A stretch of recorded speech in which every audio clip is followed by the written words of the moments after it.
G'day, you good things, and today I'm going to be talking about orders from customers. Is there enough orders from customers? So I've been, I'm involved in a lot of the online groups and I see the stuff all the time, and I've talked about it before.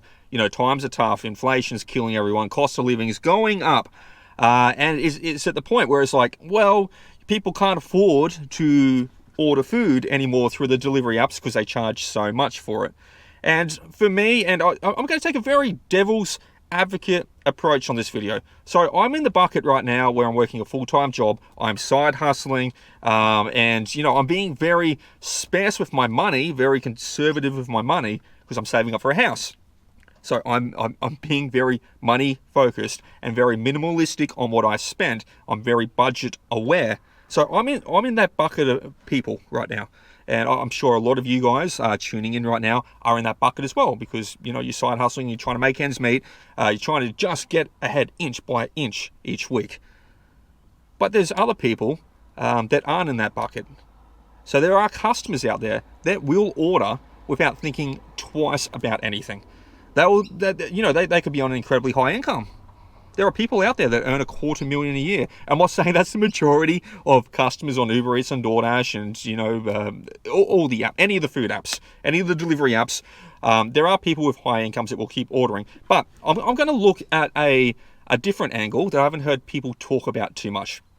So, bear with me on this one. And just to be crystal clear, guys, I'm not trying to create a trench on like wealth divide or anything like that. Just follow me through with this.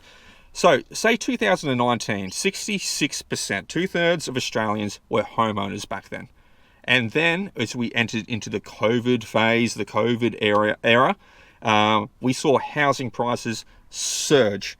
So, anyone who was a homeowner back in 2019 and held onto their home across the COVID period and then across into 2023, where we are right now, they have seen a six-figure net worth increase just for having a home that they own. So they haven't had to do any extra work, haven't had to do anything at all, and they've seen over $100,000, maybe some have seen more, maybe 200, 300,000, maybe $500,000 increased value to their property, just to their net worth as an individual or family unit for doing nothing. So if you are in them shoes right now, I'm not in these shoes, but I'm just playing devil's advocate, positioning myself in that other bucket. So if I was in the shoes where I have made, say, an extra $200,000 just for owning a home, net worth wise, over the last 2 to 3 years, do you think I would be worried about spending $50 to get a meal delivered once a week? No. Why? I've made a ridiculous amount of money from everything going up. So I'm not worried about that. I'm not worried about spending $30 on chicken nuggets delivered because I've made $200,000 over the last 3 years for doing nothing extra. And it's going to keep going up as well, just from inflation. I'm not worried about that. So two-thirds of Australians are homeowners. Two-thirds of Australians have had an extra 100,000 plus added to their net worth for doing nothing. Doing zip. F all. Do you think they're budgeting, being like, oh, should I not buy chicken nuggets and get it delivered from McDonald's? Do you think they're doing that? Sure, some with higher interest rates that have bought properties at the peak of the pandemic at a huge markup, so buying at the top of the market and then having interest rates reel up on them, that's going to hurt them a lot. But those who bought 2019 and before, when the properties were at a much lower valuation, and they still had, they were adjusted into these interest rates at that point. It wasn't skyrocket high, but it wasn't at the 1%, the 2% interest rates that retail consumers were seeing from the banks. So they were more adjusted, more positioned in at that point, and then they've seen a huge net worth increase. I don't think they're thinking too much about budgeting and cutting back. They've already made it over the hill of home ownership. They've already done their deposits, and they've seen a huge increase to their net worth. So they're not going to think twice about splurging. Two-thirds of Australians aren't going to think twice about splurging $50, $100 on delivery once a week. They, in the back of their heads, they're like, cool, I've already saved, I've already moved ahead, I've already built net worth that continues to grow. They're not scrimping and saving, guys. So 2/3 of Australians are in positions where they've got money being generated just from being homeowners, which puts them ahead and makes them think, I don't need to save money as much. They can spend, they get more disposable income because their net worth has exploded. What are your thoughts around that? I understand that there are people who have been recent homeowners who have bought high on the market and now have had huge interest rates dump up on them. But 2/3 of Australia before 2019 were homeowners already. So they're not as impacted. 1 in 4 Australians has multiple properties. So if they had 2 homes or 4 homes, all them houses got 6-figure increases across the last 3 years. They're balling. They're happy. Their net worth has exploded. They're not worried. They're not worried about spending $100 on some Thai food on a Friday night. They'll keep ordering. It's convenience for them. A lot of people will sit back and they'll be halfway through watching Yellowstone. And they'll be like halfway through an episode, they're like, I'm hungry. I should eat now. And they stare across at the oven and they're like, oh, I've got food in the freezer, or I've got food I could cook up. I've got some fresh food I can make a meal with from the fridge. Then they look at Yellowstone. Then they look at their phone. They're like, oh, that's going to take me like 15 minutes of effort to cook. They go, you know what? I'll just order Uber Eats. I'll just order Doordash. They don't think twice. So a lot of Australians are still, are in a position where their net worth has exploded and they're not thinking about saving money ahead anymore.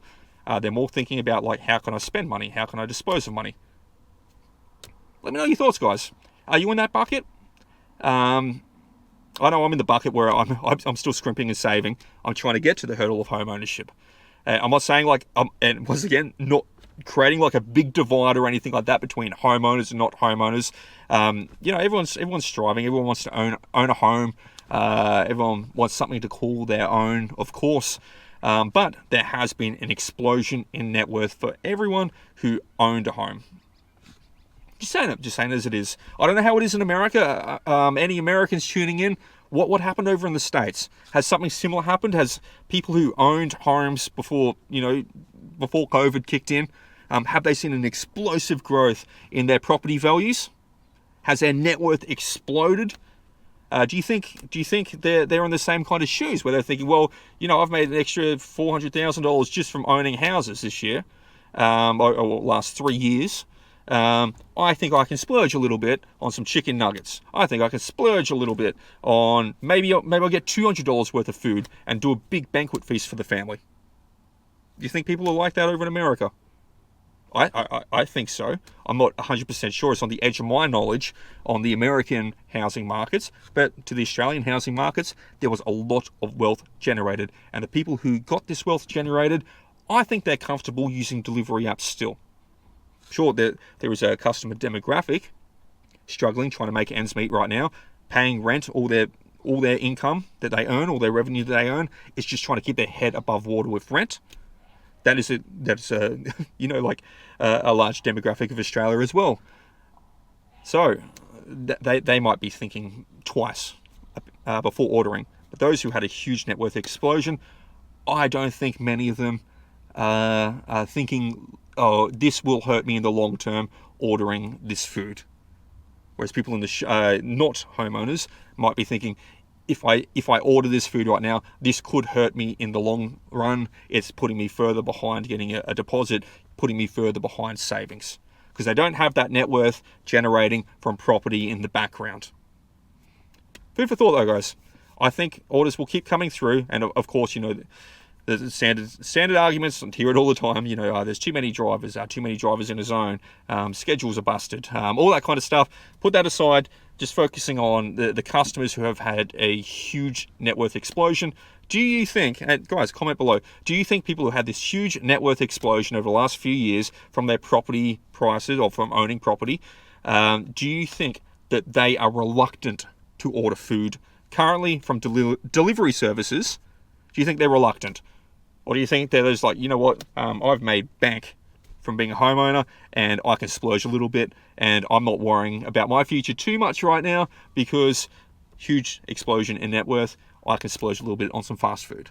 Let me know your thoughts, guys. Yeah, just a different angle there. I'm not saying that's the be-all, end-all. A lot of factors, of course, in the economy. It's never as simple as just one thing. There's always multiple facets happening at the same time to the macro environment. But yeah, just thought I'd put that one out there. Do you think that homeowners who bought before the pandemic are thinking twice about ordering fast food after such a huge explosion to their net worth? Let me know your thoughts, guys. That's all for today, and peace out.